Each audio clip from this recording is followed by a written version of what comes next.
In the previous lecture, we have talked about the financial breakout of layer type duck farming, তাই না? Layer type ডাক farming এর financial ব্রেকআউটটা কিভাবে করতে হয় সেটা আমরা জেনেছি। Today's lecture is going to be a very short one, and today we are going to discuss about farming of quail, farming of quail, that is mid type quail, and we will make a target of producing 16,000 কোয়েল এ ইয়ার, হ্যাঁ, 16,000 কোয়েল প্রতি ইয়ারে, অথবা আরো যদি সুন্দরভাবে এটা চাই 2,000 কোয়েল পার batch.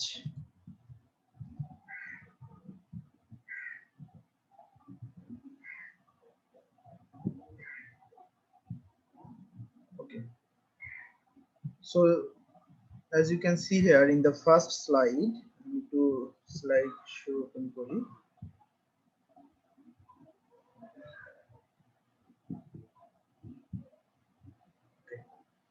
If you can see, I have differentiated the quail and chicken farming based on different aspects. আমি চিকেন এবং কোয়েল ফার্মিং এর বিভিন্ন অ্যাসপেক্টের উপর ক্লাস করেছি, ডিফারেন্সিয়েশন করেছি, পার্থক্য করেছি। You can go through it, এটা পড়ে নিতে পারো।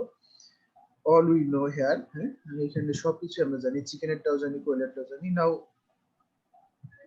During this type of differentiation, এই ধরনের পার্থক্য করতে যেটা করা হয়, যে অনেক সময় দেখবা যে we are focusing on quail than chicken, হ্যাঁ, চিকেনের চাইতে কোয়েলে বেশি ফোকাস করছি ইন টার্মস অফ ধরো egg weight, in terms of marketing age, হ্যাঁ। So the reason behind that, we want to give emphasis on quail rearing in this chapter, but in practical and in terms of the conditions of Bangladesh, we should know it that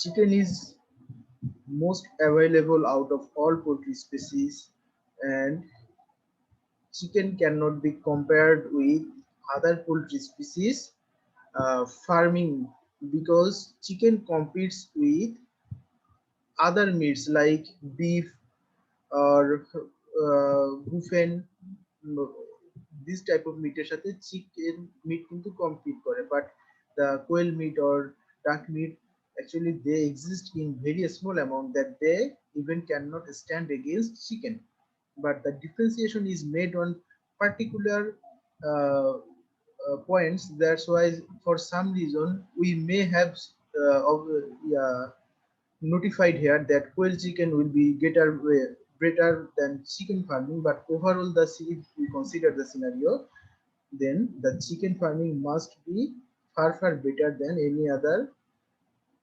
poultry species farming, especially in this condition of Bangladesh. Okay,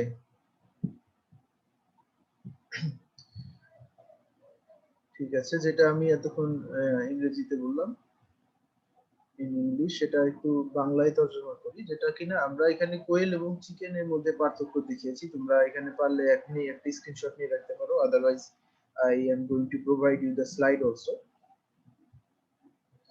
So during showing differentiation between two species and the species in focus কোয়েল, হ্যাঁ, আমরা যখন কোয়েল নিয়ে পড়ালেখা করি তখন কিন্তু আমরা কোয়েলে focus করি। So we will definitely try to find out some good points of quail, and we'll try to find out some good points of chicken, হ্যাঁ। কিন্তু ওভারঅল আমরা যদি বাংলাদেশ বা অন্যান্য developing countries, even developed countries এর কথা চিন্তা করি, সবগুলো পোল্ট্রি স্পিসিস এর মধ্যে কিন্তু চিকেন সর্বোত্তম। এটা অলরেডি প্রুভড হয়ে গেছে। কেন সর্বোত্তম? বিকজ এটার কমার্শিয়াল ভ্যালু খুব বেশি, হ্যাঁ, এন্ড কমার্শিয়াল ভ্যালু দিয়েই আজকাল জাজ করা হয় যে which species are going to sustain in the market. কাজেই চিকেনের সাথে অ্যাকচুয়ালি যদি তুলনা করতে হয়, চিকেন মিটের সাথে তুলনা করতে গেলে বিফ অথবা অন্যান্য যে মোর অ্যাভেলেবল এই শেভন বা গোট মিট, শিপ মিট, এগুলো যে রয়েছে মাটন, এগুলোর সাথে তুলনা করতে হয়। আসলে কোয়েল অথবা ডাক অথবা ওই টার্কি এগুলোর সাথে তুলনা করলে যে সিনারিওটা পাওয়া যাবে, এটা maybe good to know the information, শুধুমাত্র ইনফরমেশন গুলো জানার জন্যই ভালো হতে পারে, কিন্তু for commercial purpose this will not help a lot. হ্যাঁ, এগুলো খুব বেশি কমার্শিয়াল পারপাসে হেল্প করবে না। কেন এসব কথা বলছি আমি, আমরা যদি নেক্সট স্লাইডের দিকে যাই, এটা তোমরা পড়ে নিও, এখানে তেমন কিছু নাই যে তোমরা জানো না। এতক্ষণ যে কথাগুলো বললাম এটা কেন বললাম, দেখো যে চিকেন ফার্মিং করে আসলে যে প্রফিটাবিলিটিটা অর্জন করা সম্ভব, হ্যাঁ, এটা আদার দেন চিকেন অন্য স্পিসিস রেয়ার করে সম্ভব না। চিকেনের সাথে আমরা ডাককেও ইনক্লুড করতে পারি, ডাক is relatively more also profitable, but other than these species there is no market species for turkey, for quail and তোমরা জানো যে গিজের ফার্ম নাই সেরকম, আর হলো that is also not being preferred by many of the people of Bangladesh because geese are large in size। এবং একটা বড় গিজ কিনতে গেলে দেখা যায় যে বেশ টাকা, হাজার খানেক টাকা খরচ করতে হচ্ছে। ক্লাস করতেছি, তো এই যে টাকা বেশি এক্সপেন্স হয়, এই ধরনের ডেভেলপিং কান্ট্রিতে people do not have that much buying capacity that they will go for purchase for a whole turkey or they will go for purchase a whole geese। তারা এগুলো পারচেজ করতে পারে না, and that's why the probability of commercial farming with these species are low। আরেকটা উপায় হতে পারতো, if those large species like turkey or geese, they if they were marketed as different cards, হ্যাঁ, বিভিন্ন ডিফারেন্ট কার্টে করে বিভক্ত করে যদি এগুলোকে সুপার শপের মাধ্যমে মার্কেটিং করা যেত, then it would have a good economic value. তার তখন এটা একটা ভালো ইকোনমিক ভ্যালু হতে পারতো, কেননা তখন people can purchase 1 KG or half a kg meat of turkey or গিজ। কিন্তু এখন যেটা করতে, এখন হোল একটা টার্কি কিনতে গেলে দেখা যায় 5-6 kg turkey people can not afford it, তাই না?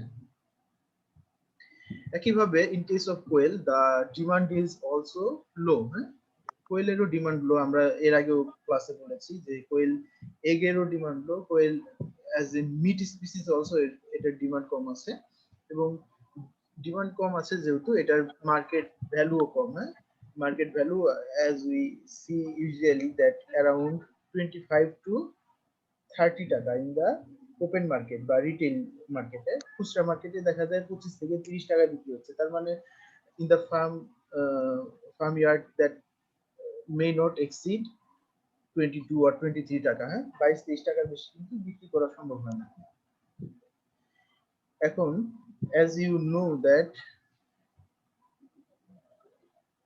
a broiler type quail consumes around 500 gram of feed in the first 5 or 6 weeks, মানে মার্কেটিং পর্যন্ত তারা প্রায় 500 গ্রাম খাবার খায়।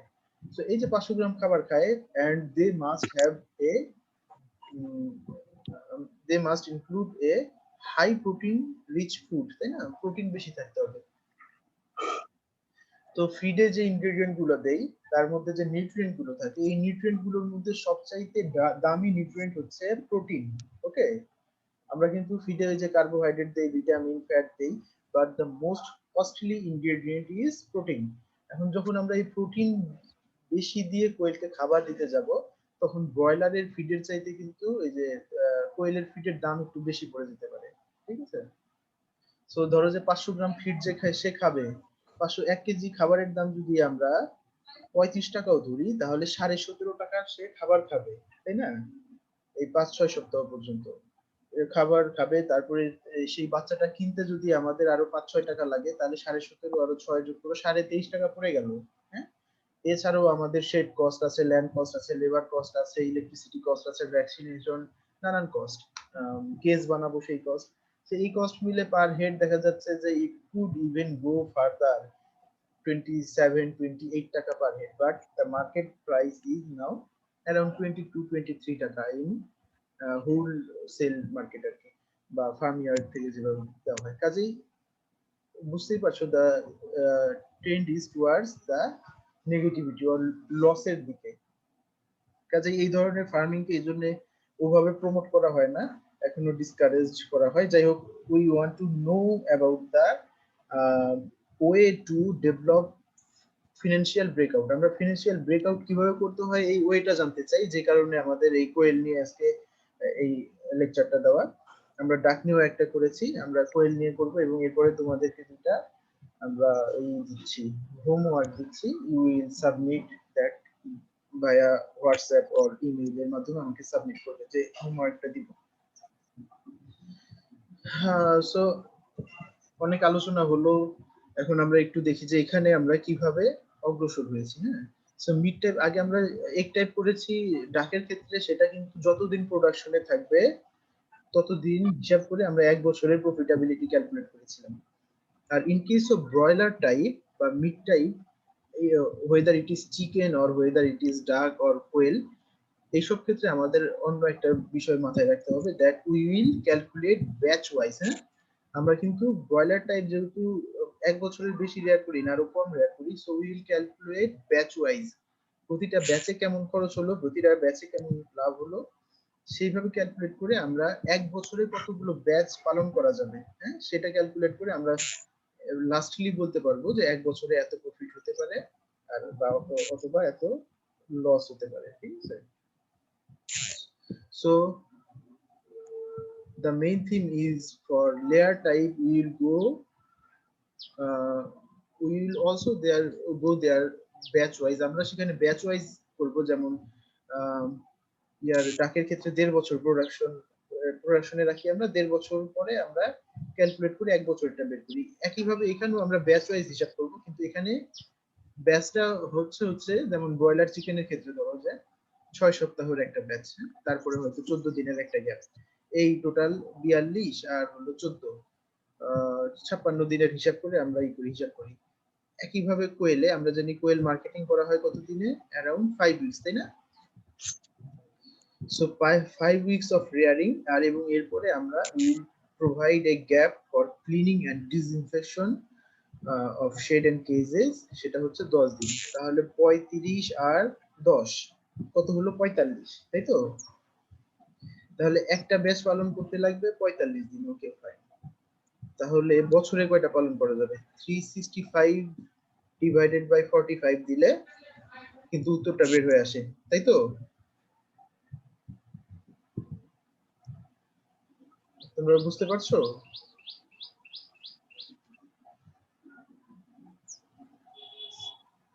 Can you hear me? Sir আবার একটু বলেন। আর বুঝি নাই। এই এতক্ষণ পরে বুঝি নাই বলছো কেন? অনেক কথা বলছি তো, মাঝে বলবা না? যাই হোক, আমি এই যেটা বলছিলাম আগের কথাগুলো তো নিশ্চয়ই বুঝতে পেরেছো, যে কিসের জন্য চিকেন ফার্মিং কে প্রমোট করা হয়, কিসের জন্য কোয়েল ফার্মিং এ অথবা অন্যান্য টার্কি গিজ ফার্মিং এ লস হওয়ার প্রবাবিলিটি থাকে, কেন এগুলো ডিমান্ড কম বাংলাদেশে, এগুলো বুঝেছো তো না? জি স্যার। আচ্ছা, না বুঝলে বলো, সমস্যা নেই। মার্কেট ভ্যালু ওইভাবে নাই, এই জন্য আর কি এগুলো মার্কেট ভ্যালু পাবে না, মার্কেট ভ্যালু পাবে না কেন? কারণ এত বড় বার্ড কিনবে, যে এটা একটা তো মার্কেট থাকতে হবে। এখন a certain amount of people can go for purchase of a 4 or 5 KG bird, হ্যাঁ, 4-5 কেজির একটা টার্কি কেনার জন্য একটা সার্টেন গ্রুপ কিনতে পারে, কিন্তু majority of portion will not go for buying that much large size bird, হ্যাঁ। কাজে এগুলো যদি এই কেজি হিসেবে বিক্রি হতো সুপার মার্কেটে ফ্রোজেন আইটেম, তাহলে এটা হয়তো মার্কেট পেতে পারতো। যেহেতু ওই সিস্টেম এখনো ডেভেলপ করেনি বাংলাদেশে, সেজন্য ওই টার্কি তারপরে হলো ওগুলো মিট আপ করবে না। আর তাছাড়া the production cost also can be taken into consideration. দেখো তোমরা টার্কি গোস্ত প্রায় ডিমান্ড করে যে 500 টাকা কেজি, হ্যাঁ, তো এই টাকা দিয়ে কিন্তু we can purchase beef, beef purchase করতে পারে বাংলাদেশের মানুষ। বাংলাদেশে যেহেতু বিফটা রিলেটিভলি চিপার, বিফের দাম কিন্তু বাংলাদেশে রিলেটিভলি বেশ cheaper in comparison to other countries. যে কারণে বাংলাদেশে বিফের প্রতি ইয়ে আছে। টার্কি মিট যদি 500 টাকা কেজি বিক্রি করা হয়, সেটা মার্কেট কখনোই পাবে না, কারণ বিফই হলো 500 বা 600 টাকা কেজি পাওয়া যাচ্ছে। বাইরে যেটা হয় যে চিকেন মিট 20 হলে, টাকা হলে, বা তাদের কারেন্সিতে 20 হলে দেখা যায় যে তোমার হচ্ছে টার্কি যদি 20 হলো, তাহলে বিফ 50, 60, 80। হ্যাঁ, সো এখানে দেখা যায় একই দাম, এই জন্য মার্কেট করাটা কঠিন। যাই হোক, আমরা কন্টেন্টে আসি। সেটা বলছিলাম হচ্ছে আমরা এখানে ব্যাচ ওয়াইজ হিসাব করব। আমরা যখন লেয়ার টাইপ কোনো ফার্মিং এর প্ল্যান করব, হ্যাঁ, তখনও আমরা ব্যাচ ওয়াইজ করি। কিন্তু লেয়ার টাইপ ফার্মিং এর সুবিধা যেটা, এক ব্যাচ হিসাব করলেই 1 বছরের বেশি সময়ের হিসাব হয়ে যায়, তাই না? যেমন ডাকের আমরা এক ব্যাচ হিসাব করলাম লেয়ার টাইপ, সেটা ক্যালকুলেট করতে হলো 1.5 বছর পর্যন্ত, কারণ না তারা 1.5 বছর পর্যন্ত ফার্মে থাকবে, ডিম দিবে, তারপরে বিক্রি করব। সেই 1.5 বছরে কত লাভ লস হয়েছে সেটা আমরা হিসাব করে পরে 1 বছরে কনভার্ট করছি, তাই তো? আর যখন আমরা ব্রয়লার টাইপ নিয়ে কথা বলবো, মিট টাইপ, তখনও আমরা ব্যাচ নিয়ে কথা বলবো। মানে ধরো যে ব্রয়লারের, চিকেন ব্রয়লার আমরা একটা ব্যাচ নিয়ে কথা বলছি। সো চিকেন ব্রয়লার আমরা পালন করি ফার্মে ধরো 42 দিনের মতো, 6 সপ্তাহ। এরপরে আমরা একটা গ্যাপ দেই, কত দিনের? 14 দিনের গ্যাপ দেই সচরাচর। সো তাহলে একটা ব্যাচ হতে টোটাল কত দিন লাগলো? 14 আর 42 যোগ করলে আসে 56 দিন, তাই তো?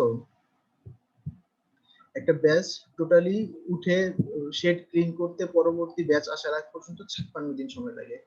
তাহলে একটা চিকেন ব্রয়লার ব্যাচ যদি 56 দিন লাগে, 1 বছরে কয়টা ব্যাচ করা যাবে? এটা বের করবো কিভাবে? ভাগ করলেই চলে আসবে। হ্যাঁ, ভাগ করলে 365 ভাগ 56, 56 এই দেখো 6.51 আসছে। হ্যাঁ, এখন মোস্ট অফ দ্য কেসেস 6টা ব্যাচ হয় এবং অনেক খামারই 7টা ব্যাচ করে ফেলে।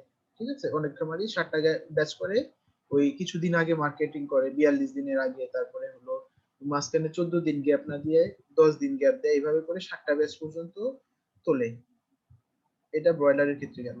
এখন আমরা যেহেতু কোয়েল নিয়ে আজকে স্টাডি করছি, তো কোয়েল নিয়ে আমরা একটু আলোচনা করি। দেখো, কোয়েলে আমরা জানি মার্কেটিং এজ কত?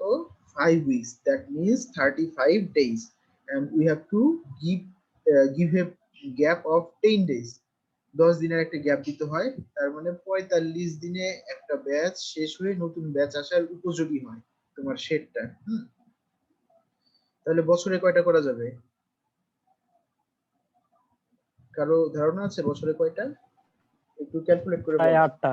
হ্যাঁ, 365 ডিভাইডেড বাই 45, 8.11, তো তাহলে 8টা ব্যাচ করা যাবে। এখন এখানে দেখো, এখানে বলেছে 16,000 কোয়েলস পার ইয়ার, প্রতি বছর কত? 16,000 কোয়েল। কিভাবে? আমরা তো বললাম ব্যাচে 2,000, তাহলে 16,000 হিসাব কিভাবে বের হলো? 8 দুগুণে 16। হ্যাঁ, 8 দুগুণে 16। ওই 8টা ব্যাচ যেহেতু বছরে হবে, প্রতি ব্যাচে 2,000 হলে 8 দুগুণ 16, এইভাবে 16,000 পার ইয়ার আমাদের, এটা হলো ক্যাপাসিটি। একইভাবে কোথাও ব্রয়লার ফার্মিং এর কথা বললে আমাদের এভাবে ইয়ার ওয়াইজ বের করে নিতে হবে কতগুলো আমরা মার্কেটিং করতে পারবো 1 বছরে। মিড টাইপ ডাকের কথা বললে একইভাবে আমাদের বের করতে হবে ইয়ার ওয়াইজ আমরা কয়টা ব্যাচ পারবো, এবং প্রতি ব্যাচে যদি 1,000টা বা 2,000টা করে থাকে, তাহলে পার ইয়ার আমরা কয়টা মার্কেটিং করবো। হ্যাঁ, এটা হচ্ছে প্রথম কন্ডিশন আমরা যখন মিড টাইপ নিয়ে ইয়েতে যাব, প্ল্যানিং এ যাব। এরপরে অ্যাজ ইউজুয়াল আমরা ফিক্সড কস্ট যাচাই করতে চাই। যেমন এখানে ল্যান্ড আমরা লিখেছি, সাপোজ উই হ্যাভ ল্যান্ড। কেন লিখেছি? Because quail farming requires very minimum amount of land, এবং এইটুকু ল্যান্ড যার আছে সে কোয়েল ফার্মিং এ যাবে। ঠিক আছে, খুব অল্প পরিমাণ জায়গা লাগে। কি পরিমাণ জায়গা লাগে? They do not require any out range, তাই না? তাদের কোনো বাইরের রেঞ্জের দরকার নেই, কাজেই শেডের যেটুকু জায়গা, ওইটুকু জায়গা হলেই তোমার কোয়েল ফার্মিং করতে পারবা। সো আমরা দেখি শেডের জন্য কতটুকু জায়গা লাগে। শেড আর ম্যানেজার রুম বা ফিড স্টোরেজ, এই দুইটা আর কি। সো শেডের জন্য এখানে বলেছে দেখো 26 feet into 9 feet is equal to 234 square feet at the rate of 400 টাকা per square feet হিসেবে 93,600 টাকা আসছে। এখন একটা প্রশ্ন আসে যে এই হিসাবটা কিভাবে বের হলো, না 26 ফিট বাই 9 ফিট, তাই তো আসে না? জি স্যার। জি হ্যাঁ স্যার। আসে। সো এটা কিভাবে হিসাবটা আসলো, আমরা যদি আরেকটু পরে ইকুইপমেন্ট যেখানে আছে এখানে খেয়াল করি, ব্রুডার কাম গ্রোয়ার ব্যাটারিজ, ব্যাটারি মানে ব্যাটারি কেজ, হ্যাঁ। সো ব্যাটারি কেজের কথা বলছি। এই কেজের আমাদের এই কেজটা লাগবে, এই কেজের সাইজটা দেখো তোমরা 4 feet into 2.5 feet into 1.5 feet. তোমরা যদি মনে করতে পারো অথবা তোমাদের কাছে এখন ওই ইয়াটা ক্লাস লেকচারটা আছে, আমরা যখন কোয়েলের ফার্মিং সম্পর্কে পড়ছিলাম, কোয়েল রেয়ারিং সম্পর্কে, আমরা ওখানে বলেছিলাম যে হাউজিং স্পেস রিকোয়ারমেন্টে বলেছিলাম যে একটা 4 ইন্টু 2.5 ইন্টু আর হাইট হচ্ছে 1.5 ফিট, হ্যাঁ 1.5 ফিটের এই আয়তনের একটা কেজে উই ক্যান প্রোভাইড 50 কোয়েলস।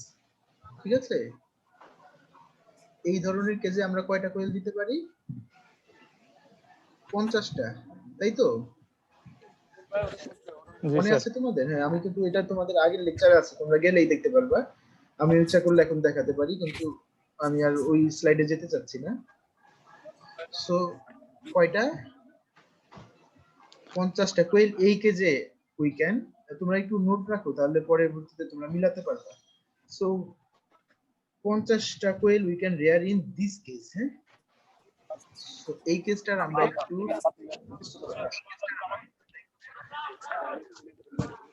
আমাকে কিছু বলছো? তোমরা মনে হয় নাম ছাড়া কেউ আজকে ক্লাস মেইন করেছো, একদম নাম দাও না। এবং সেখান থেকে শব্দটা আসছে, আমি জানি না কে। কি মোবারকের ওইখান থেকে আসছে মনে হয়। ওভারও? মনে আচ্ছা যাই হোক, হচ্ছে তোমরা তাহলে সব একটু unmute করেছে। তোমরা একটু মিউট করো, আর প্রশ্ন থাকলে আনমিউট করে আমাকে প্রশ্ন করো, হ্যাঁ সেটা ভালো হয় মনে হয়। সাউন্ড আসছে। সো আমি যেটা বলছিলাম যে এই যে এই কেস সাইজ, এখানে আমরা 50টা রাখতে পারবো, হ্যাঁ। আচ্ছা আমি তোমাদের ভালো হয় ওই স্লাইডটা তোমাদের দেখে। তো এল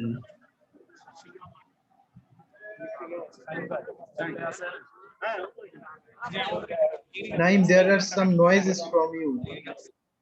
নাইমের ওখান থেকে শব্দ আসছে, মিউট করো। আচ্ছা ঠিক আছে, এই যে দেখো আমরা এখানে ই করছিলাম, ওখানে বলেছিলাম যে এই যে 4 feet into 2.5 feet into 1.5 feet এই ধরনের কেজে we can rear up to 50 birds, হ্যাঁ 3 থেকে 6 সপ্তাহ পর্যন্ত, মানে আপ টু মার্কেটিং পর্যন্ত আমরা এই সাইজের কেজে 50টা বার্ড রাখতে পারবো। আচ্ছা যদি তাই পারি তাহলে যদি সেটা হয় তাহলে দেখো এখানে 50টা হলে তাহলে এই ধরনের কয়টা কেজে আমাদের 2000টা বাজ আমরা দিতে পারবো, এই ধরনের কয়টা কেজে? তাহলে আমরা একটু হিসাব করি, 2000 ভাগ 50, কয়টা কেজ লাগবে? 40টা, রাইট? জি স্যার। হ্যাঁ 40টা কেজ লাগবে, ওকে ফাইন। এখন এই যে 40টা কেজ লাগবে, একটা কেজির দাম মনে হয় 1000 হবে। না একটা কেজির দাম 10,000। তাহলে তো 4 লাখ হয়ে যায়। না 4 লাখ না, বলছি এখানে আমি 40টা কেজ লাগবে, মানে ইন্ডিভিজুয়াল কেজ লাগবে 40টা, তাই তো? কিন্তু আমরা কি ইন্ডিভিজুয়াল কেজে কোয়েল রেয়ার করি, না আমরা ওই যে টায়ার সিস্টেম কোয়েল কেজে রেয়ার করি, মানে 4 তলা 5 তলা কেজ হয় একটা, তাই না? আমরা বলি না যে 4 টায়ার বা 6 টায়ার কেজ। ব্যাটারি কেজের তো বৈশিষ্ট্য এটা, এটা কয়েক তলা বিশিষ্ট হবে, একটার উপর আরেকটা কেজ থাকে, আরেকটার উপর আরেকটা, যেমনটা আমরা চিকেনে দেখি যে 3 তলা কেজ হয়, তাই তো? হ্যাঁ, আর হচ্ছে in case of quail it may go up to 6 tiers, 6 tier পর্যন্ত যেতে পারে। যাই হোক এখানে আমরা 5 টায়ার হিসাবে হিসাব করব। দেখো যদি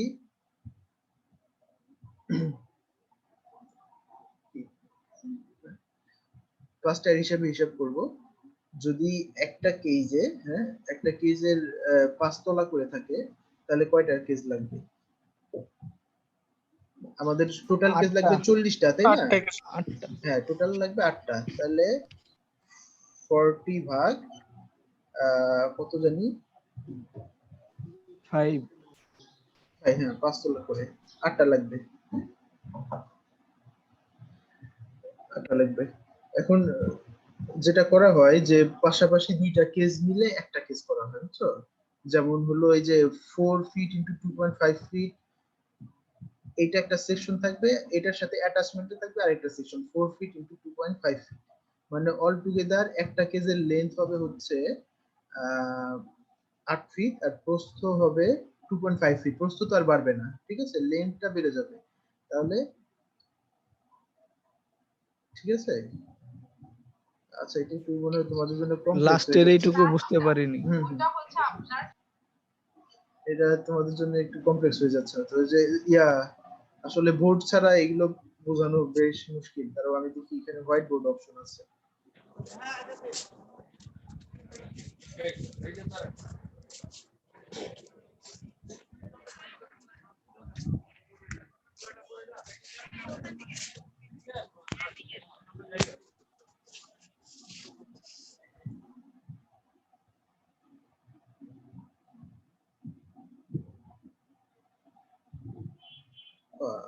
বাঁকা হয়ে গেছে। তোমরা কি দেখতে পাচ্ছো? জি স্যার, দেখা যায়।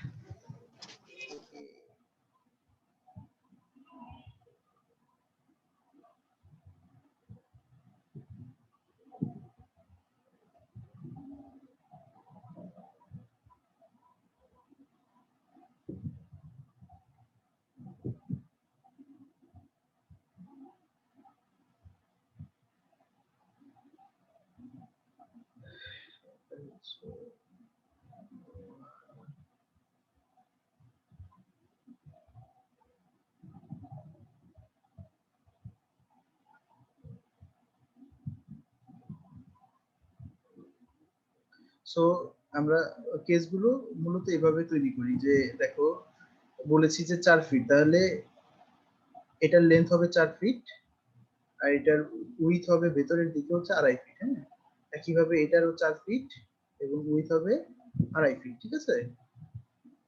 সো এইখানে পাশাপাশি কয়টা কেস রয়েছে? দুইটা, তাই তো? পাশাপাশি দুইটা কেস রয়েছে, তাহলে 4 ফিট লম্বা, সাথে আরো 4 ফিট যোগ করো, তাহলে টোটাল লম্বা কত হলো? 8 ফিট। 8 ফিট। আর পেছনের দিকে প্রশস্ততা কত? ওটা কি 2.5 হয়ে গেছে? না, ওটা শুধু আড়াই। হ্যাঁ, ওটা শুধুই 2.5 রয়েছে। সো শুধু 2.5 রয়েছে। তাহলে 8 ফিট ইন্টু 2.5 ফিটের ঘর আমরা নিলাম। হ্যাঁ, এবং এখানে টোটাল কেজ আমরা ইন্ডিভিজুয়াল কেজ যদি হিসাব করি, কয়টা? 1 2 3 4 5 6 7 8 9 10, তাই না? এখানে 10টা। কাজেই একইভাবে এখানে 10টা থাকবে, এখানে 10টা, এখানে 10টা, এখানে 10টা। এবার আমাদের 40টা কেজ মিলেছে। জি স্যার। মিলেছে, good. Suppose this is our shed. হ্যাঁ, একটু বাঁকা হয়েছে, অনেক বাঁকা হয়েছে। এটা আমাদের শেড যদি হয়, এবং এখানে যদি 4টা কেজ এরকম পাশাপাশি থাকে, 40টা ইন টোটাল কেজ, এবং প্রতিটার ভিতরে 50টা করে বার্ড রাখতে পারলে 2000 বার্ড হয়ে গেল, তাই না? জি স্যার। এখন আমরা ওই যে শেডের যে সাইজ, শেডের সাইজটা কিভাবে কি করব, নির্ধারণ করব? এই কেজ দ্বারা সেটা নির্ধারিত হবে, ঠিক আছে।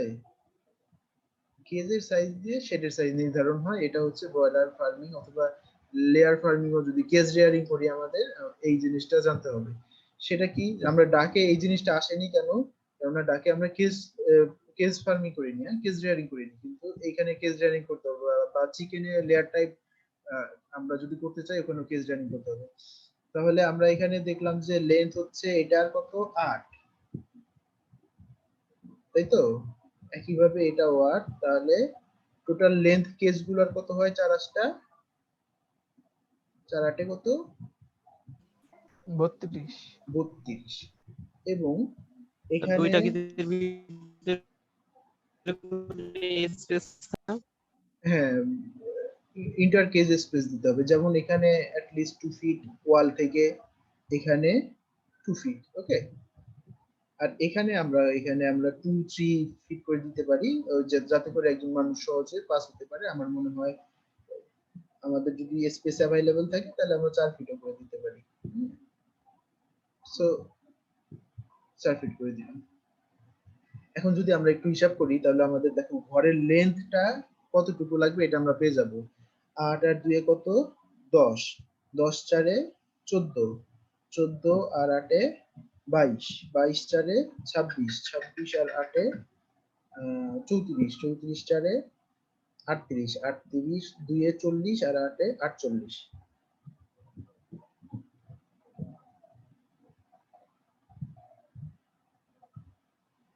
48 ফিট, ওকে। এভাবে লেন্থ মেজার করতে হয়। এখন আসো উইথ এর বিষয়। উইথ এটা কত ছিল? আড়াই ছিল না? 2.5, কেসগুলোর উইথ 2.5। আমরা পেছনেও আবার মোটামুটি 2 ফিট জায়গা রাখবো কেজের পেছনে, ওয়াল থেকে, ঠিক আছে? এই ওয়াল থেকে এটা 2 ফিট জায়গা রাখতে হবে। এবং এই সামনের ওয়াল থেকে যে পাশে আমরা খাবার দিব, যে পাশে মূলত ওই যে শেডের এন্ট্রেন্স, এটা শেডের এন্ট্রেন্স, ধরো এই পাশে কিন্তু জায়গাটা একটু বেশি রাখতে হবে। ধরো যে এখানে 4.5 ফিট রাখতে পারলাম, ঠিক আছে? 4.5 ফিট। এখন তাহলে আমাদের শেডের উইডথটা কত বের হবে? 2 2 এ 4, 4 4 এ 8, আর এই যে 0.5 9 হইছে? 9 ফিট,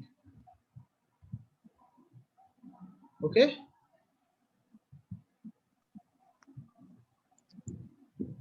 48 গুণন 9, 432 square feet, 432 square feet.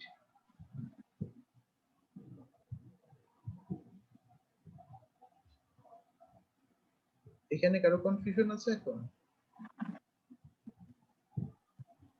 Sir ওয়েটটা আর একবার বলেন। উইথটা, আচ্ছা, প্রশস্তটা। আমরা তো জানি যে কেজের উইথ কত। কেজের উইথ কিন্তু 2.5 ফিট, তাই না? আমরা ওই যে কেজের যখন মাপ নিয়েছি তখন দেখেছি 4 ফিট গুণন 2.5 ফিট গুণন 1.5 ফিট, কাজে কেজেরটা 2.5 ফিটই আছে। এটা আমরা লম্বালম্বি ভাবে আরেকটা কেজ পাশাপাশি দিয়েছি দেখে লেন্থ ডাবল হয়ে গেছে, কিন্তু উইথ তো আর বাড়েনি। যেহেতু উইথ 2.5 আছে, উইথের পেছনে যে ওয়াল আছে, যে এই ওয়ালটা, এই ওয়াল থেকে এই কেজের পেছনের অংশের দূরত্ব আমরা 2 ফিটের মতো রাখতে পারি। আর সামনের অংশ যেদিকটা আমরা মূলত হাঁটাচলা করব, এই দিকটা আমরা খাবার প্রোভাইড করব। এখানে কেজের সামনে দিয়ে প্রত্যেকটা কেজের সামনে ফিডার থাকবে, আর প্রতিটা কেজের পেছনে ওয়াটারার থাকবে, হ্যাঁ। সো এখানেও আমরা কিছু জায়গা রাখবো। এখানে সচরাচর একটু বেশি রাখা হয়, ধরো যে এখানে 4.5 ফিট জায়গা রাখলাম। তাহলে টোটাল শেডের উইথটা হলো 2 2 এ 4, 4 4 এ 8, আর 0.5 9, ঠিক আছে? 432 স্কয়ার ফিট। সো এটা যদি আমরা বুঝে থাকি, আমরা আবার ওই স্লাইডে যেতে পারি।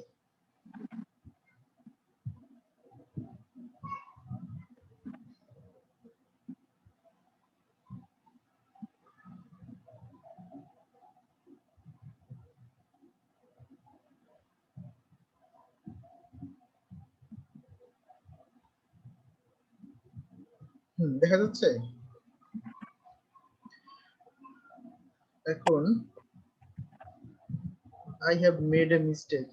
আমি যখন ক্যালকুলেশন করছিলাম আমি আসলে 8 ফিটের জায়গায় 4 ফিট ধরে ফেলেছি, এই জন্য আমার একটা ভুল হয়ে গেছে। এটা হবে 48 ফিট ইন্টু 9 ফিট, ওকে?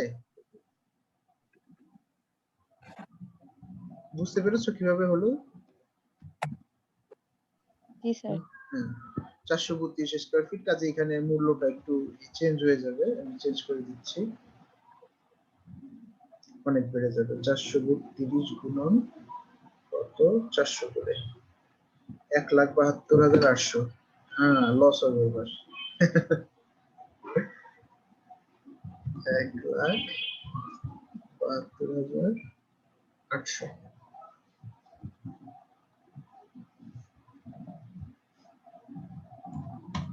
ওকে। ঠিক আছে। আর এখানে হলো 40,000 হলো এই যে পরে আমরা শেডের ইটা বুঝেছি, হ্যাঁ। সো এই যে যেটা বললাম যে ল্যান্ড কতটুকু লাগবে, এটা কিন্তু শেডের সাইজ দিয়েই এখন বোঝা যায়। 432 স্কয়ার ফিট যেহেতু শেড হলেই হবে। আর এটার সাথে আমাদের একটা অফিস যদি 100 স্কয়ার ফিট আমরা রাখি, অফিস অথবা স্টোর রুম, ফিড স্টোরেজ যেটাকে বলা হয়, তাহলে 100 স্কয়ার ফিট আর 532 স্কয়ার ফিটের একটা জায়গা হলেই you can go for this type of farming. এই ধরনের ফার্মিং এর জন্য তুমি যেতে পারো, হ্যাঁ। এই জন্য তোমাদের এক্সট্রা কোনো ল্যান্ডের প্রয়োজন হবে না। এখন এমন একটা জিনিস চেঞ্জ হলো, অনেক কিছু চেঞ্জ হয়ে যাবে। 1,72,800 যোগ 2,12,000। 2,12,800, হ্যাঁ।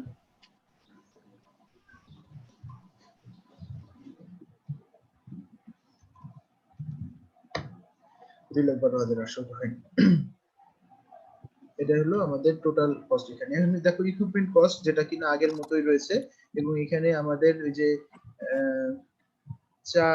2.5 into 1.5। স্যার 2 লাখ হবে, 2 লাখ দেওয়া হয় নাই। ও আচ্ছা, সরি, 2,12,000। এখন এই ধরনের কেস আমাদের লাগবে 40টা, হ্যাঁ।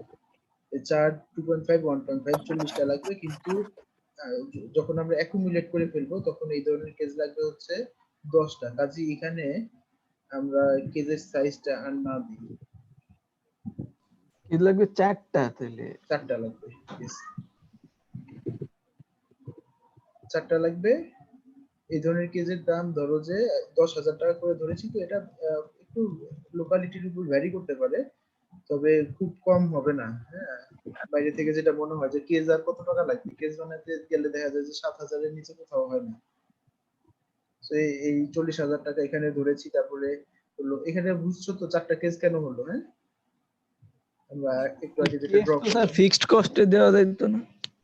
কি ইকুইপমেন্ট, মানে কেজের যে হিসাবটা এটা ফিক্সড কস্টে যায় না? এটা তো ফিক্সড কস্টে। এই যে ফিক্সড কস্টের 1 নাম্বার দেখো land, 2 number building, 3 number equipment, হ্যাঁ। আচ্ছা বুঝছি। সো এটা ফিক্সড কস্টে গেল। তারপর ফিডার প্লেট অথবা ফিডার যেটাকে আমরা বলি, ফিডার যদি আমরা দেখি, ফিডার 40টা কেজের জন্য 40টা ফিডার, হ্যাঁ। সব কেজের সামনে একটা করে ফিডার দিতে হবে। 30 টাকা করে 1200। ওয়াটার আর একইভাবে 1200 টাকা যদি আমরা 40টা নেই। এছাড়া আরো কিছু খরচ আছে, যেমন আমাদের কিছু ইলেকট্রিক ওয়্যার কিনতে হবে ব্রুডিং এর সময়। উই নিড ব্যালেন্স দরকার হবে খাবারের পরিমাপ করে দেওয়ার জন্য। We may need table chair, record book তো অবশ্যই লাগবে, টেবিল চেয়ারও লাগতে পারে যদি অফিস রুমে আমরা একটা রাখি। সেজন্য 5,000 টাকা রেখে দেখা গেছে ইন টোটাল এখানে আসে 2,12,000 যোগ 47,400। 2,12,800 যোগ 47,400, 2,60,200। ওকে,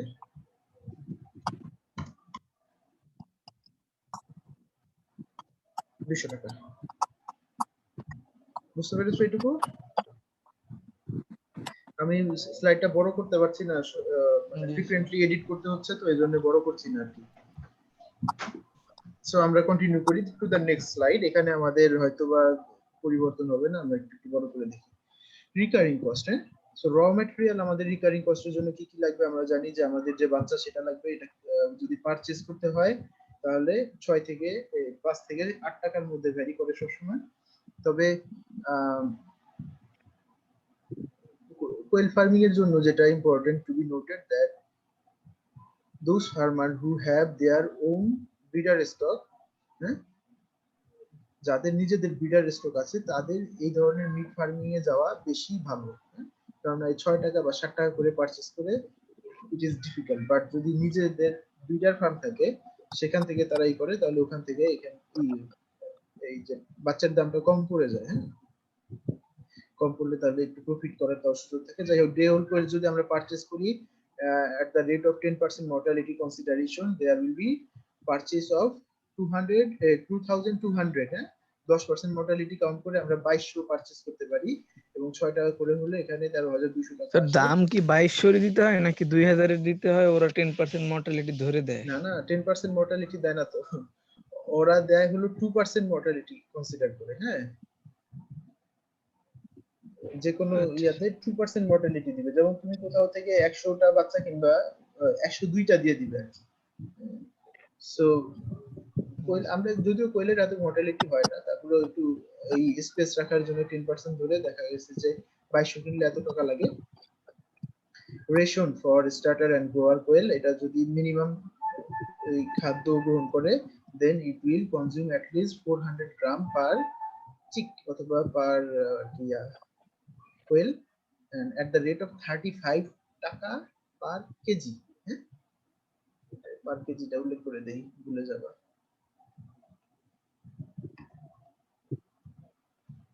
ওকে, সো 35 টাকা পার কেজিতে যদি 400 গ্রাম করে খাবার গ্রহণ করে, তাহলে দেখা যায় পার হেড অ্যারাউন্ড কত টাকা খরচ করে, 35 ইন্টু 0.4, 14 টাকার খাবার খরচ করে। এবং এটা হলো 2000 বাচ্চার জন্য আলটিমেটলি আসে। এখানে কিন্তু আমরা 2000 হিসাব করবো, হ্যাঁ, কেননা মর্টালিটি হলে ইনিশিয়াল স্টেজেই হবে, এবং ওই স্টেজে মর্টালিটি হলে খাদ্য আর বেশি লাগবে না পরবর্তীতে। 28,000 টাকার খাবার।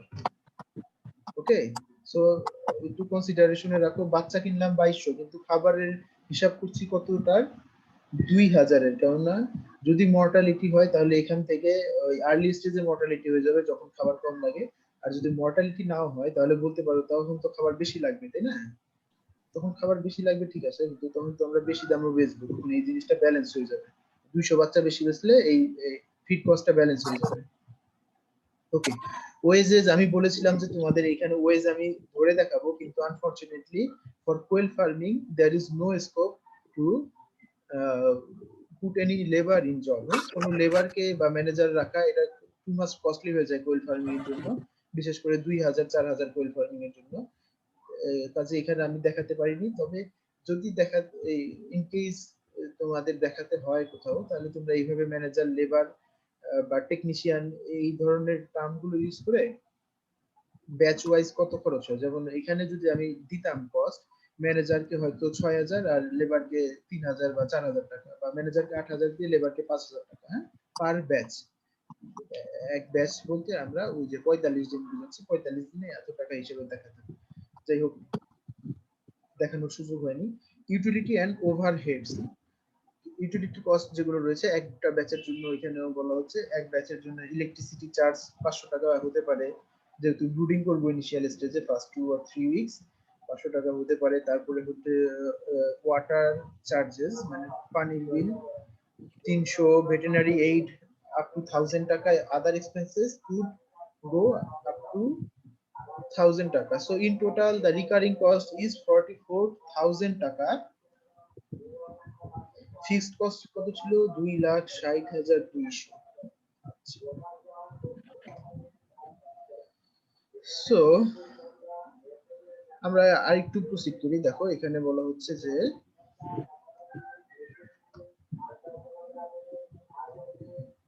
Total capital investment for the year, fixed cost আমরা জানি 2,60,000,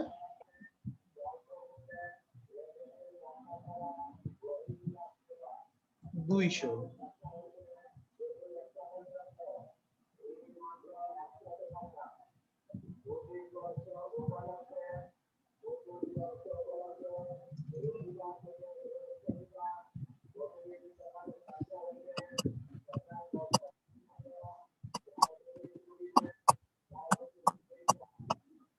ওকে, ফিক্সড কস্ট 2,60,200 পেয়েছি আমরা। রিকারিং কস্ট কত পেলাম এক ব্যাচের জন্য, 44,000, তাই তো?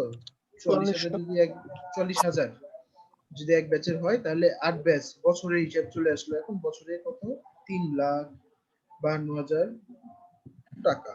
সো 3,52,000 প্লাস 2,352,000 প্লাস 2,60,200, 6,12,200, 12,200, আচ্ছা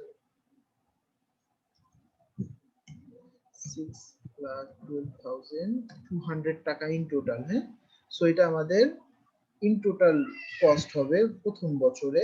কিন্তু পুরোটাই প্রথম বছরের কস্ট না, কারণ এই যে ফিক্সড কস্টটা আবার বিভিন্ন সেকশনে ভাগ হয়ে যায় আমরা জানি, তাই না? সো ফিক্সড কস্টটা যখন আমরা ভাগ করব তখন দেখো working capital for 1 year is as I know that, recurring কস্টটাকে ওয়ার্কিং ক্যাপিটাল বলে, যেটা কিনা 3,52,000 টাকা আমরা হিসাব করেছি already. Interest on total capital investment 9% হতো যদি আমরা লোন নিতাম, কিন্তু যেহেতু it's a bit low amount of money for any entrepreneur, এই অ্যামাউন্ট অফ মানি কেউ লোন নিয়ে বিজনেস শুরু করে না সচরাচর, কাজে এটা আমরা ধরেছি সেলফ মানি, সেজন্য we do not have to give any interest to the bank. হ্যাঁ, সো এটা আমরা এভাবে ফাঁকা রাখছি, রেখেছি depreciation on building which is 2%। হ্যাঁ, বিল্ডিং এর ডেপ্রিসিয়েশন 2%, এটা হয়তো চেঞ্জ হবে, আমাদের বিল্ডিং কস্ট চেঞ্জ হয়ে গেছে, 2,12,800 2% হবে। আচ্ছা, 2,12,800 2,12,800 এর 2%, 4,256 4,256।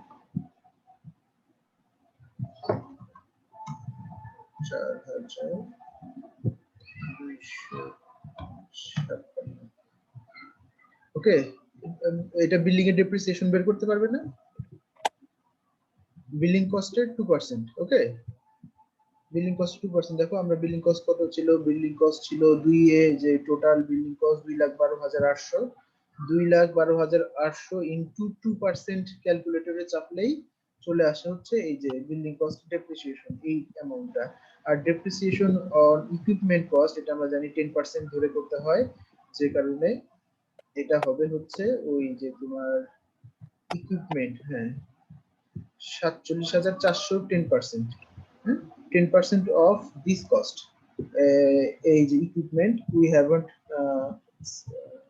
এইগুলো টোটাল আমরা করিনি, ক্যালকুলেট করিনি, তবে যদি হিসাব করি 40,000 5 45,000 46 47,400, সো 47,400 টাকার ডেপ্রিসিয়েশন কস্ট আসছে এখানে, 10% এ 4,740 টাকা। সো টোটাল কস্ট ইজ, এখানে দেখো কত হলো, 3,52,000 প্লাস 4,256 প্লাস 4,740, that equals 3,60,996। খুব বেশি বাড়েনি, 60,996। ওকে, সো এটা হলো আমাদের পার ইয়ারের খরচটা। এখন আসলে অ্যাকচুয়াল কস্ট পার ইয়ার, এটা ছিল প্রথম, এই দুইটার মধ্যে আমরা একটু পার্থক্য বুঝি। এটা হচ্ছে প্রথম বছরের খরচ, প্রথম বছরের খরচ, আর এটা হলো এস্টিমেটেড কস্ট পার ইয়ার, প্রতি বছরে এস্টিমেটেড কত খরচ হবে সেই হিসাবে এটা। হ্যাঁ, কাজেই প্রতি বছরেরটার সাথে আমার প্রতি বছরের এই সেলের তুলনা করতে হবে, কত বিক্রি করব প্রতি বছর, কত খরচ হবে প্রতি বছর, সেটা তুলনা করে আমরা কোনো নেট প্রফিট আছে কিনা সেটা বের করবো। আচ্ছা ঠিক আছে, আমরা যদি নেক্সট স্লাইডে চলে যাই, এটা probably the last slide. Yes, so এখানে একটু খেয়াল করো, এখানে রিসিপ্ট এন্ড প্রফিটেবিলিটির ক্ষেত্রে বলা হচ্ছে সেলস অফ কোয়েল, এখানে 16,000 কোয়েল পার ইয়ার at the rate of 23 টাকা পার বার যদি আমরা বলি, it is not more than 3,68,000 টাকা, and sale of menu could be 3,000, এবং এটা বিক্রি নাও হতে পারে। সো মেনুটা বাদ দিলে 368 আর মেনু ধরলে 371,000 পর্যন্ত হতে পারে।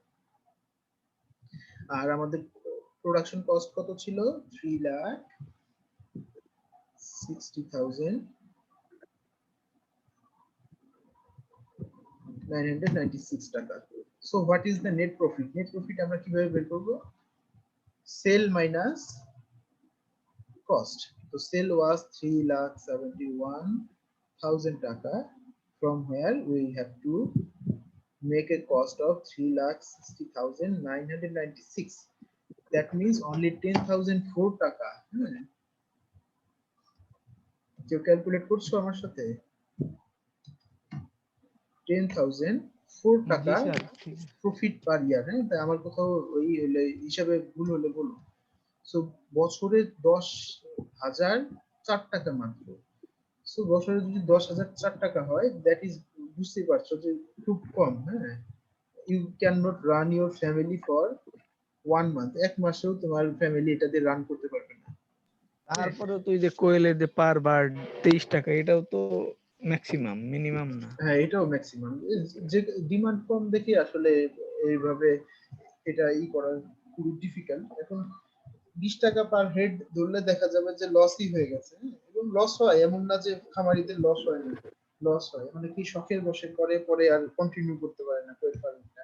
শুধু কোয়েল না, ওই যাবতীয় যত অর্নামেন্টাল টাইপ বার্ড আছে, এইগুলো একই অবস্থা দাঁড়ায় কমার্শিয়ালি করতে গেলে। আর কেউ যদি শখ করে তোমার পালে, ময়ূর অথবা তিতির, এগুলো বাসায় পালে, সেটা শখের কথা ভিন্ন, এখানে তো লাভ লসের হিসাব আর হয় না। কিন্তু এইভাবে কমার্শিয়ালি যে দেখলে এই সিনারিওটাই আসলে দাঁড়ায়, whether it is either tie or you are going to have a loss। Percent profit on sell, এটা কিভাবে বের করে? এটা আমি বের করে দিচ্ছি, এটা আমি চেঞ্জ হবে। আল্লাহ, এতজন সবাই লগ আউট হয়ে গিয়েছিল। মহসিন, দীপঙ্কর, ঠিক আছে। পার্সেন্ট, এটা যেভাবে আমরা বের করবো, দেখো, ওই পার্সেন্ট প্রফিট অন সেল বলতে কি বুঝা, আগে আমরা এটা বুঝি। সেলের কত ভাগ প্রফিট, হ্যাঁ, টোটাল সেলের কত ভাগ প্রফিট, এটাই তো বুঝায়। তো আগে আমাদের বাংলাটা বুঝতে হবে। পার্সেন্ট প্রফিট অন সেল, সেলের কত ভাগ প্রফিট, এটা আমরা ক্যালকুলেট করবো। তাহলে আমাদের সেল কত? 3,71,000 টাকা। হ্যাঁ, সেল, এই 3,71,000 টাকা সেল করে আমাদের প্রফিট হচ্ছে 10,004 টাকা, তাই তো? 10,004 টাকা। তো আমরা এখন ঐকিক নিয়মে বের করে ফেলতে পারি যে 3,71,000 টাকা সেল করে যদি প্রফিট হয় 10,004 টাকা,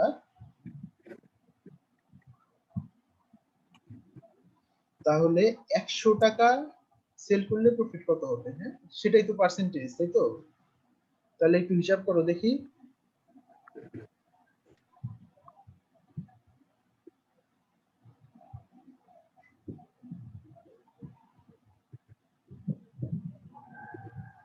কেউ করেছো? আমার হিসাব হয়ে গেছে, কারো হলে আমাকে জানাও।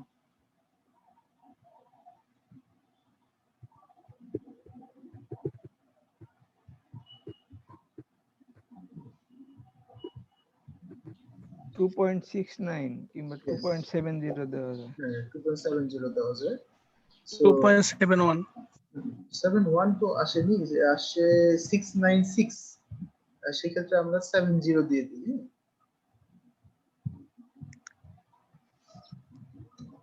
2.70%।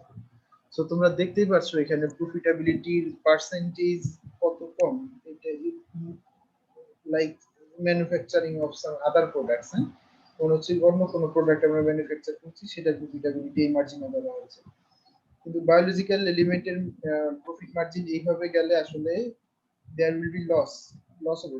কেননা একটা ফ্রগ যদি ডিউ টু ডিজিজ ডিস্ট্রয় হয়ে যায়, বা সাম এনভায়রনমেন্টাল ফ্যাক্টরের জন্য ডিস্ট্রয় হয়ে যায়, অথবা মার্কেটিং না করতে পারো, তাহলে একেবারে পুরো বছরের এই যে প্রফিটাবিলিটি পার্সেন্টেজ, এটা একেবারে মাইনাস হয়ে যাবে। So this is all about the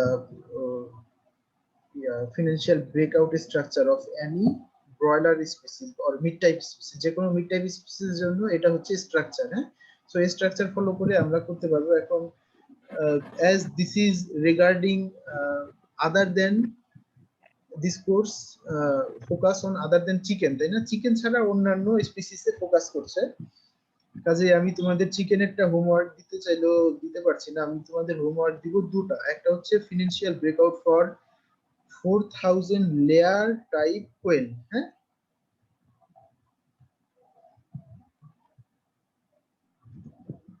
এইটা একটা।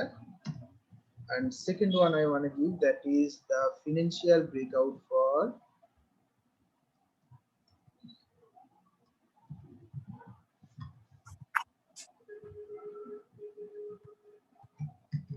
2,000 broiler type ডাক ফার্মিং, হ্যাঁ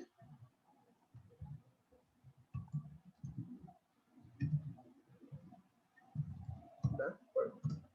এখন এই দুইটা করতে যে এটা যে কোনো একটা করে আমাকে দিবে, হ্যাঁ। And the medium to submit করার মিডিয়াম হচ্ছে you can send it by WhatsApp through image, হ্যাঁ। আমার মোবাইল নাম্বারের সাথে হোয়াটসঅ্যাপ কানেক্টেড আছে।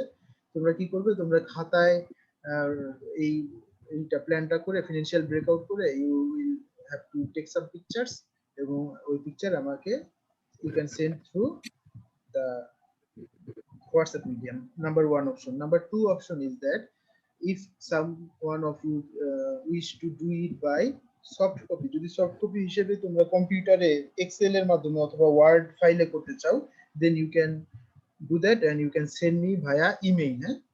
আমাকে ইমেইলের মাধ্যমে পাঠাতে পারো, and my email address is already available to your class representatives. তোমাদের ক্লাস রিপ্রেজেন্টেটিভদের কাছে আমার ইমেইল অ্যাড্রেস আছে, ওটা চেয়ে নিবা, ওটাতে সেন্ড করবা। এন্ড নট বোথ টু, হ্যাঁ, দুইটাই দরকার নেই, এনি ওয়ান, যে কোনো একটা করবা, ওকে।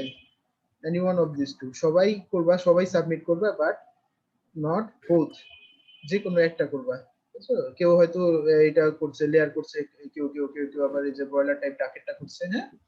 সো এটা করে আমাকে সাবমিট করবা, and the date of submission is I'm giving some time, that is 10th of November, হ্যাঁ, নভেম্বরের 10 তারিখ।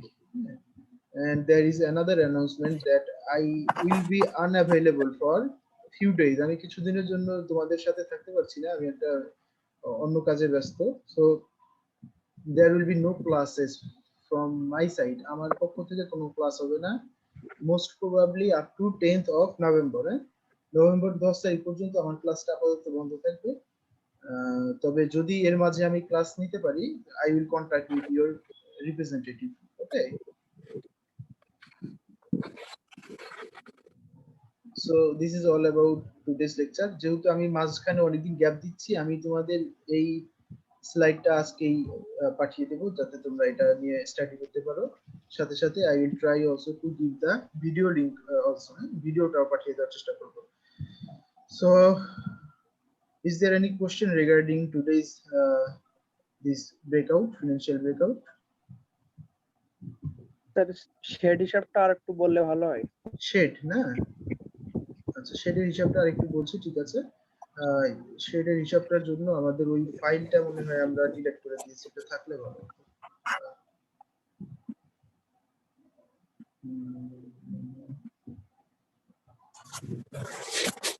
ঠিক আছে, আমি আবার নতুন করে দেখাচ্ছি।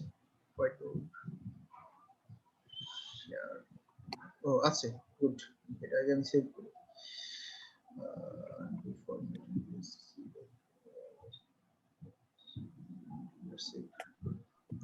ঠিক আছে, দেখো এই যে বিষয়টা বলছিলাম, হোয়াইট বোর্ড দেখা যাচ্ছে? লেয়ার আর কিংবা ব্রয়লার এর জন্য স্পেস রিকোয়ারমেন্ট তো একই। কোনটার ক্ষেত্রে বলছো? না, আমরা যে ডাকে পড়েছি, ডাকে কিন্তু আমরা কোয়েলের কথা বলছি। কোয়েলে একই, কোয়েলে অল দ্য সেম। সো যেটা বলছিলাম যে হাউসের শেড সাইজটা কিভাবে আমরা ডিটারমাইন করব। প্রথমে আমাদের ডিটারমাইন করতে হবে আমাদের কয়টা কেজ লাগবে এবং কেজের সাইজটা কি হবে। তাছাড়া কিন্তু we can not determine the house size. So as we already discussed that in case of this lecture, মানে কোয়েল ফার্মিং এর বিষয়ে, that in a cage of 4 feet into 2.5 feet, এই ধরনের একটা কেজে we are going to push 50 of quails, হ্যাঁ, 50টা কোয়েল আমরা পুশ করতে যাচ্ছি এই ধরনের একটা কেজে।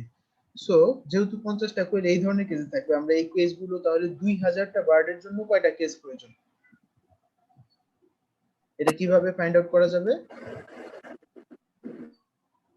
2000 বার্ড ডিভাইডেড বাই 50, যেহেতু প্রতি কেজে 50টা থাকবে bird, 50, so that will equals 40 cases, হ্যাঁ, 40টা কেজ লাগবে। এটা হলো এই হিসেবে বের করতে হবে। প্রতি কেজে 50টা থাকলে 2000টার জন্য কয়টা কেস লাগবে? তাহলে বের হয়ে যাবে 40টা কেস। এবং যখন 40টা কেস বের হলো তখন আমাদেরকে একটু প্ল্যান করতে হবে যে in which way we are going to arrange our shed, আমরা কি ওয়েতে আমাদের শেড অ্যারেঞ্জ করতে যাচ্ছি। আমি যে এই যে একটা এক্সাম্পল দিয়েছি এর বাইরেও কিন্তু ইউ ক্যান অ্যারেঞ্জ শেড, একটা শেডকে তোমরা অ্যারেঞ্জ করতে পারো। আগে আমি এটা ক্লিয়ার করে নিই, তারপর আমি আদার অপশন তোমাদের দিচ্ছি। আরেকটা সেটা হচ্ছে এটা যেহেতু আমরা একটা অ্যারেঞ্জমেন্টের চিন্তা করেছি যেটা কিনা we will make the কেজেস 5 tyres, 5 তলা উঁচু বিশিষ্ট কেজ করব। তাহলে আমাদের টোটাল কয়টা কেজ লাগবে? আমাদের টোটাল কেজ লাগবে হচ্ছে যেহেতু 5 তলা করে করব 40 কে 5 দিয়ে ভাগ দাও 8টা। 8টা, হ্যাঁ 40 ভাগ 5, 8টা কেজ লাগবে। ওকে, সো আমাদের উই নিড 8 কেজেস, হ্যাঁ আমাদের উই নিড 8 কেজেস। সো 8 কেজ মধ্যে এখন দেখো this section is one, this is one section of case, হ্যাঁ। সো 8টা কেজ আমরা কিভাবে কাউন্ট করব? এইটা একটা, এটা একটা, এখানে হলো 2টা কেজ, হ্যাঁ। So is it necessary to put two case or merge two case together? আমরা 2টা কেস যে একসাথে এখানে অ্যাটাচ করে দিলাম, হ্যাঁ একসাথে তৈরি করলাম, মানে এই যে যে 8টার কথা বলছি 8টার মধ্যে এখানে একটা 2টা, এখানে আছে হচ্ছে আরো 2টা, 2 2 4, এখানে আছে আরো 2টা 6, এখানে আছে আরো 2টা, ইন টোটাল 8 কেসেস, হ্যাঁ 8 কেসেস। এবং প্রত্যেকটাতে আবার 5টা করে সেগমেন্ট আছে, এইভাবে 5 5টা 5 into 8 equals 40 cases all together, হ্যাঁ। So it is not that much necessary, এটা অত নেসেসারি না যে আমরা এখানে কোনো ডিভাইডেশন করব না বা এই 2টা কেস সবসময় একভাবেই রাখবো। আমরা ইচ্ছা করলে কিন্তু পৃথক পৃথক ভাবে 8টা কেস দিতে পারতাম, এভাবে 4টা না দিয়ে, তাই না? এটা কি কস্ট কাটিং এর জন্য করা? এটা কস্ট কাটিং এর জন্য করা। আরেকটা বিষয় যেটা খুব রিলেভেন্ট যায় এটার সাথে, দ্যাট এটার আমরা লেন্থ যদি দেখি 4 ফিট, হ্যাঁ এটার লেন্থ যদি দেখি 4 ফিট, 2টা মিলে করলে 8 ফিট আসে। যে ফিডার গুলো বাজারে অ্যাভেলেবল সেগুলো দেখা যায় 6 থেকে 7 ফিটের ফিডার, হ্যাঁ 6 থেকে 7 ফিটের ফিডার অ্যাভেলেবল। এখন যেহেতু ওই ফিডার গুলো কেটে আবার এখানে আমাদের অ্যাটাচ করতে হবে, তার চাইতে ভালো হয় যদি আমরা তিনটা কেজ একসাথে দেই, তাহলে আমাদের কোনো প্রবলেম নেই। তবে যদি ছোট কেজ ফিডার পাওয়া যায়, ছোট ওয়াটার পাওয়া যায়, অথবা আমরা বড়গুলাকে কেটে কেটে ছোট করলাম, তাহলে পৃথক করে দিলে কোনো সমস্যা নেই। পৃথক করে দিলে তো তাইলে আবার ওই যে পুরো মানে ফার্মের এরিয়াটা আর একটু বড় হয়। হ্যাঁ একটু বড় হবে, একটু বড় হবে তখন। আবার তুমি ইচ্ছা করলে এখানে 4 ফিট না দিয়ে তখন 3 ফিট বা 2 ফিট দিয়ে গ্যাপ রাখতে পারো বিটুইন টু কেজেস, হ্যাঁ তখন আবার কমে আসতে পারে। তো এটা হলো depends on you, how you are going to arrange the cages, তুমি কিভাবে অ্যারেঞ্জ করতে যাচ্ছ। তো আমি যেভাবে এটা এখানে প্ল্যান করেছি, আই হ্যাভ পুট টুগেদার এই 10 কেজেস, হ্যাঁ 10টা কেজ একটা ইউনিটের মধ্যে রেখেছি। সো এখানে দেখো 1 2 3 4 এভাবে 8টা সেকশন রয়েছে এবং 8টার সেকশনের মধ্যে প্রতিটাতে 5টা করে কেজ রয়েছে, 50টা 40টা কেজও হয়েছে আমার এইভাবে ফুলফিল হয়েছে। তুমি অন্য অ্যারেঞ্জমেন্টে দিলে দিতে পারো। সো এইভাবে দিয়ে তারপরে যখন শেডের এই কেজের চিন্তা করে ফেললাম যে আমি কিভাবে একটা শেডের ভিতর কেজ বসাবো, তারপর আমরা শেডটা কতখানি জায়গা লাগবে এটা আমরা ক্যালকুলেট করতে পারবো কিভাবে। Space between cage to cage 4 feet অথবা 3 ফিট করে প্রোভাইড করব। Space between the side walls and cage, হ্যাঁ 2 ফিট করে কাউন্ট করলাম, এখানে এই পাশে 2 ফিট এই পাশে 2 ফিট। এবং আমরা তো আগে হিসাব থেকে জানি যে length of the cage is 4 and 4, in total 8 feet. So 8 8 8 8 আর এগুলা হলো এগুলো সবগুলো যোগ করলে দেখা যায় যে এই যে 2 4 এ 2 8 4 8 4 8 4 8 2, the summation stands 48 feet। তাহলে লম্বা কত হলো? 48 ফিট। একইভাবে প্রস্থটা আমরা হিসাব করব। প্রস্থ আমরা জানি যে the width of this cage is only 2.5 feet and we have to keep a distance of at least 2 feet from the side wall or back wall থেকে আমাদের কমপক্ষে 2 ফিট দূরে রাখতে হবে, তাহলে 2 আর আড়াই 4.5। and in the front side of the cage, যেখানে আমরা front side বলবো, এখানে we prefer to keep some more space, that is around 4 to 4.5, so altogether they stand around 9 feet। So এটা কিন্তু 432 স্কয়ার ফিট আমরা হিসাব করতে পারলাম।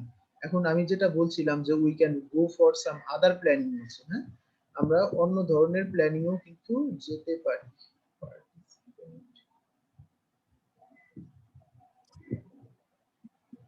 সো কি ধরনের প্ল্যানিং এ যেতে পারি, আমি এটা ইরেজ করে দেই।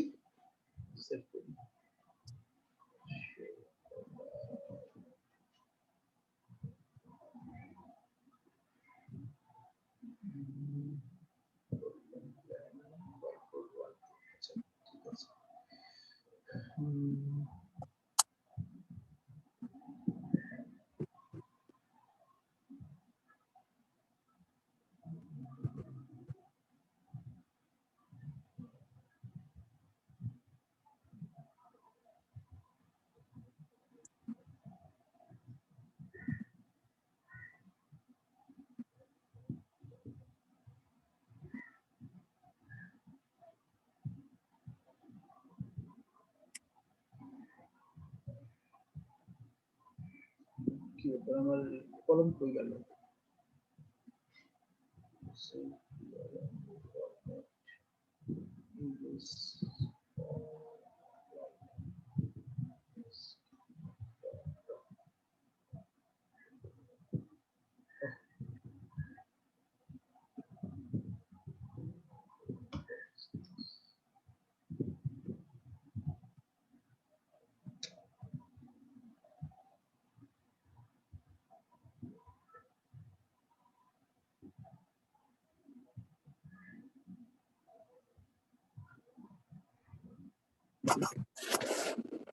ওকে, নতুন হোয়াইট বোর্ড দেখা যাচ্ছে?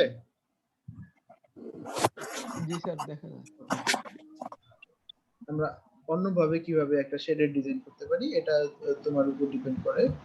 যেমন এটা আমরা একটা শেড ধরতে পারি, হ্যাঁ,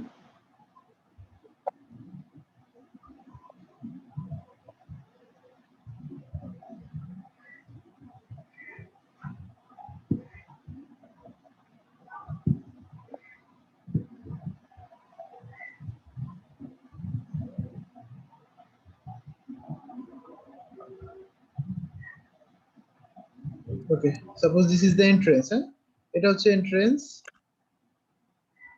দিস ইজ এন্ট্রেন্স। আচ্ছা, so we can put the cages like this, এইভাবে আমরা কিন্তু কেজি করতে পারি। ধরো যে এই পাশে 2 ফিট জায়গা রেখেছি, এই পাশেও 2 ফিট জায়গা রেখেছি, ইভেন্চুয়ালি এখানেও 2 ফিট, এখানেও 2 ফিট লেন্থ। এখন শেডের লেন্থটা দেখো কত আসে, শেডের লেন্থ আসে হচ্ছে এখানে কয় ফিট আছে কেজের লেন্থ? 8 ফিট, তাই না? জি স্যার 8 ফিট। 8 ফিট আছে, ওকে। সো এখানেও 8 ফিট আছে স্বাভাবিকভাবেই। 8 8 16, এখানে আরো আমরা 4 দেই, 16 4 20, হ্যাঁ, 8 8 16 4 20, 21 22 23 24। তাহলে শেডের এই তোমার এটা লেন্থ যদি আমরা করি তাহলে কত হলো, এটা 24 ফিট, তাই না? 24 ফিট গুণন, এবার আমরা প্রশস্ততা ধরবো। ধরো এই ওয়াল থেকে এইটুকু ডিসটেন্স আমরা রাখছি 3 feet, okay. Wall to the case, first case 3 feet, first case to first কেসের উইথ হলো আবার 2.5 ফিট। এটা ভুল করো না, এটা কিন্তু ধরতে হবে উইথ অফ ফার্স্ট কেস। কি হলো, ওকে, 2.5 ফিট। তাহলে 3 2.5 কত হলো, 5.5, ঠিক আছে। এখন এই দুইটা শেডের এই কেজের মধ্যে আবার দূরত্ব ধরো 3 ফিট, 5.5 আর 3 কত, 8.5। এই কেজের আবার আছে 2.5 ফিট, 8.5 9 10 11 হলো, তাই তো? 11 ফিট। আর এখানে আবার ধরো সাপোজ 2 ফিট, সো কত হলো ইন টোটাল? 13, রাইট? 13 ফিট।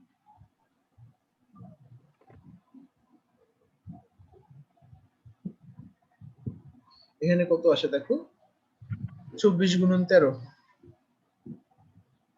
24 গুণন 13, 312 স্কয়ার ফিট, ওকে। 312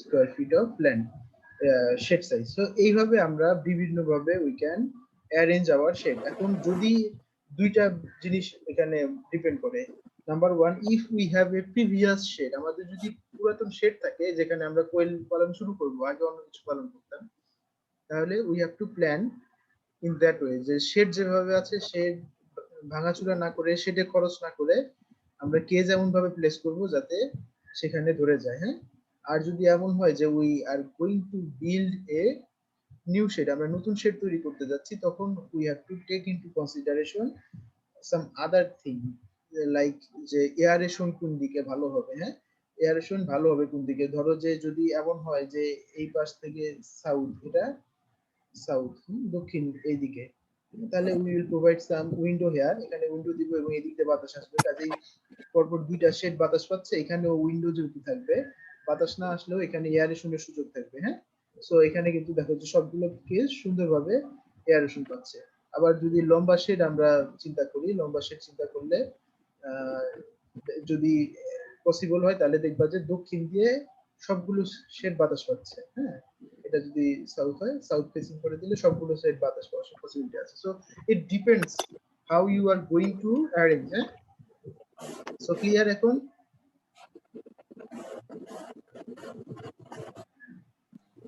জি স্যার, মোটামুটি। স্যার আগের ডিজাইনটা আরেকবার দেখান একটু, আগের ছবিটা।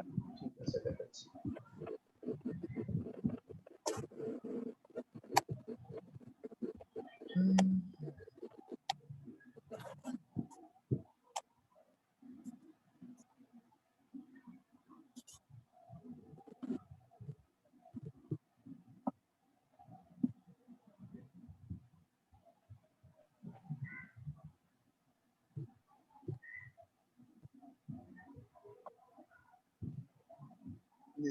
This is a ongoing class. হ্যাঁ, দেখো এখানে জুম রেকর্ডিং লেখা আছে, জুম রেকর্ড হচ্ছে অলরেডি। সুন্দর ফিচার তৈরি করেছে তারা। This is the previous picture. বলো।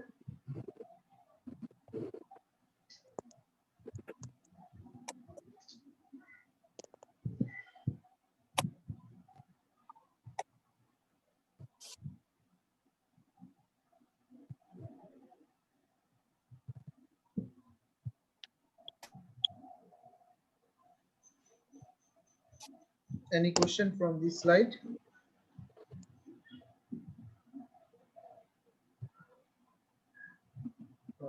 I think he has taken the screenshot. That's why he told me. Okay, fine. Sir র ম্যাটেরিয়াল থেকে আরেকবার একটু বলুন। র ম্যাটেরিয়াল হচ্ছে আমরা ফিড ইনগ্রেডিয়েন্ট ধরেছি আর কি ধরেছি, চিক, তাই না? জি স্যার। হ্যাঁ, তো চিকটা আমরা যে কারণে ধরেছি সেটা হচ্ছে, আমরা এটা ক্লোজ করি হোয়াইট বোর্ড, আমরা একবার আগে জানতে ফিরে যাই।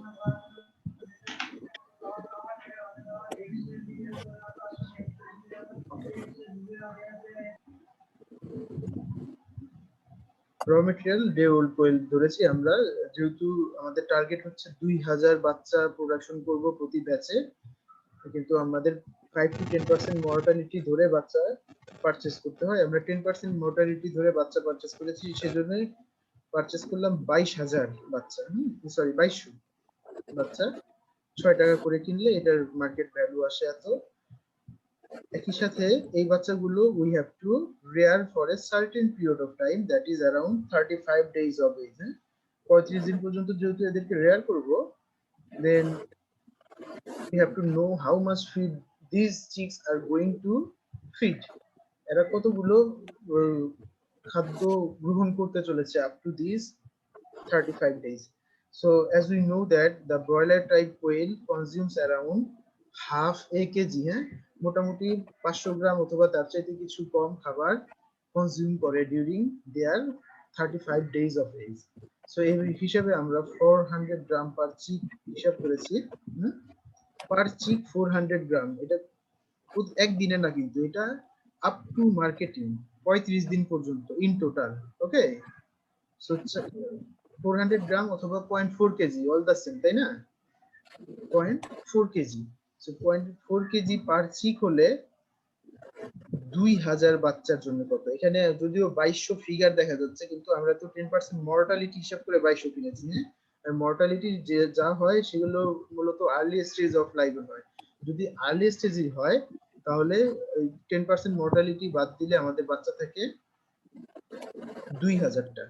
সো 2000 বাচ্চার 0.4 কেজি করে দেখো কত কেজি লাগে। 2000 ইন্টু 0.4 দাও আগে, 2000 into 0.4, it equals 800 kg. Okay, 800 kg of feed, and if the per kg price is 35 টাকা, প্রতি কেজি যদি 35 টাকা পড়ে, multiply the 800 with 35, the result will be 28,000 টাকা total feed cost. এই ঠিক আছে sir. I can't hear you. কে যে বলছো একটু মনে হয় মাইক্রোফোনের সমস্যা আছে, একটু আবার বলো তো। জি স্যার। ঈশা ছাড়া অন্য কেউ কথা বললো না মাত্র। না স্যার। আচ্ছা ঠিক আছে। Okay, then it's okay. Is there any other questions?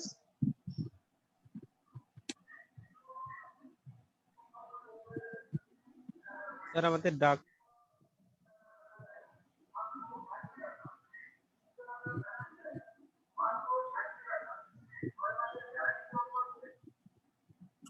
Nijan, I can't hear you. মানে এটা রেগুলারই হচ্ছে, I can't hear you. Maybe your network problem issue.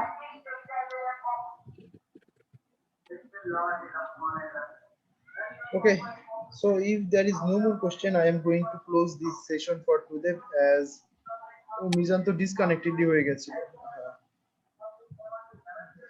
I am going to close this session. So there is a long gap in between my next class. You have a chance to make the homework done. এবং homework আমাকে তোমরা provide করে দিও। I chat বক্সে সাগরের একটা প্রশ্ন ছিল।